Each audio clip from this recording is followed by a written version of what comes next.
सुबह सुबह सविता चिल्लाती हुई अपनी बहू प्रेक्षा से कहती है, बहू मैंने तुझसे कितनी बार कहा कि नाश्ते में मैं जो बनाती हूँ वही बनाया कर, लेकिन तू हर बार मुझसे बिना पूछे ही नाश्ता बना लेती है। पर माँ जी, अगर आपके उठने के बाद अगर मैं नाश्ता बनाती तो अनमोल तो नाश्ता किए बिना ही ऑफिस चले जाते, और क्यों ही आप तो सुबह 9 बजे उठती हैं, तब तक क्या हम भूखे रहे? अरे ये देखो आजकल की बहुएं अपनी सास को कैसे पलट कर जवाब देती हैं। हम तो अपनी सास से नजरें भी नहीं मिला पाते थे।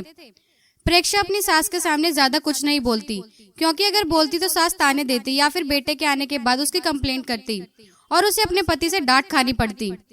फिर शाम होती है तो खाने के लिए टेबल पर प्रेक्षा और पति धीरेन सविता का इंतजार करते हैं। गुस्से में मुंह फुलाए जब सविता टेबल पर खाना खाने आती है तो धीरेन अपनी माँ को देखकर समझ जाता है कि आज भी सास बहू के बीच कुछ तो हुआ है। वह कुछ नहीं कहता और चुपचाप खाना खाने लगता है और खाने के बीच में कहता है, अरे माँ, दादी जी का फोन आया था, वह गांव से आ रही हैं। वैसे तो वह आपको सरप्राइज देना चाहती थी, लेकिन मुझसे रहा नहीं गया। और हाँ प्रेक्षा, कल मुझे सुबह जल्दी उठा देना, मुझे सुबह दादी को स्टेशन लेने जाना होगा, नहीं तो दादी का स्वभाव तो। धीरेन ये कहते हुए चुप हो जाता है और वह खाना खाकर अपने कमरे में जाकर सो जाता है। बाकी सब भी सो जाते हैं। सुबह होते ही धीरेन अपनी दादी को लेकर घर आ जाता है। अब घर में सास के साथ साथ प्रेक्षा की दादी सास भी थी। अब दादी सास घर में आते ही अपनी बहू सविता की क्लास लेनी शुरू कर देती है। वह अपनी बहू सविता से कहती है, देखो बहू, तुम अभी तक नहीं सुधरी। क्या तुम्हें नहीं पता कि लंबी यात्रा करके आने के बाद नहाना जरूरी है?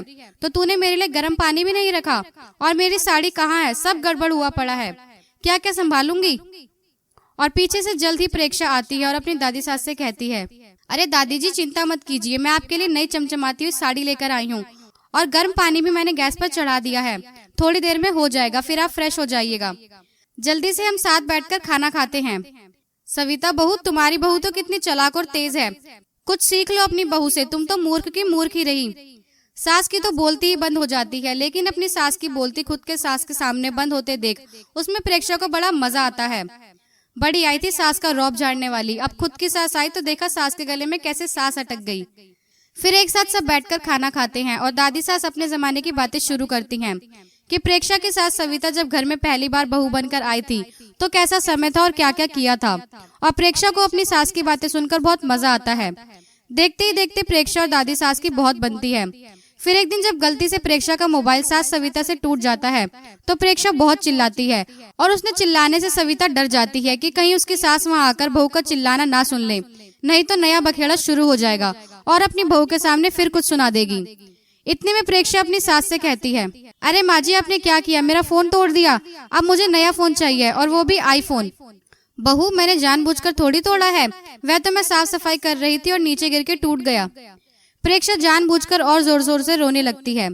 इतने में सविता सास अपनी सास के वहां आने से डरती है और अपनी बहू से कहती है, अरे बहू बस कर, इतने जोर से मत चिल्ला, तेरी दादी सास वहां आ गई तो बवाल हो जाएगा। देख, तेरा फोन मुझसे टूटा है ना, तो तुझे नया फोन लाकर दूंगी, तू बस चिल्लाना बंद कर। ये तो अब रोज का हो गया था। प्रेक्षा कोई भी छोटी या बड़ी बात होती उसकी सास को अपनी दादी सास की धमकी देकर या उनके नाम से डराकर अपनी सास से बात मनवा लेती। अब जब सविता सास अपनी बहू प्रेक्षा को नया मोबाइल लाकर देती है तो दादी सास ये देखकर अपनी बहू सविता से कहती हैं, अरे बहू, ये नया फोन कब लिया? अरे माँ जी ने मुझे गिफ्ट दिया है। ये क्या बात है? आज तक हमें तो बहू तूने अपनी सास को एक साड़ी तक नहीं लाकर दी और खुद की बहू को देखो नया मोबाइल गिफ्ट किया जा रहा है। इतने में दादी सास को अपने गांव से फोन आता है और उन्हें कोई खबर देता है कि उनके गांव की पुश्तैनी जमीन कोई हड़पने की कोशिश करता है। ऐसे में दादी सास कहती हैं कि वे जल्दी ही गांव लौट रही हैं। जो भी कोई हो उनकी जमीन हड़पने की कोशिश कर रहा है उसे वह तगड़ा सबक सिखाएंगी। अचानक क्यों दादी सास के गांव लौटने की खबर से प्रेक्षा तो अब डर गई, क्योंकि अब उसके साथ देने वाली दादी सास तो गांव लौट रही थी। लेकिन प्रेक्षा के साथ सविता बहू अपनी सास के गांव लौटने से बहुत खुश थी और एक बार फिर से प्रेक्षा अपनी सास के सामने घर में भीगी बिल्ली बनकर रह जाती है।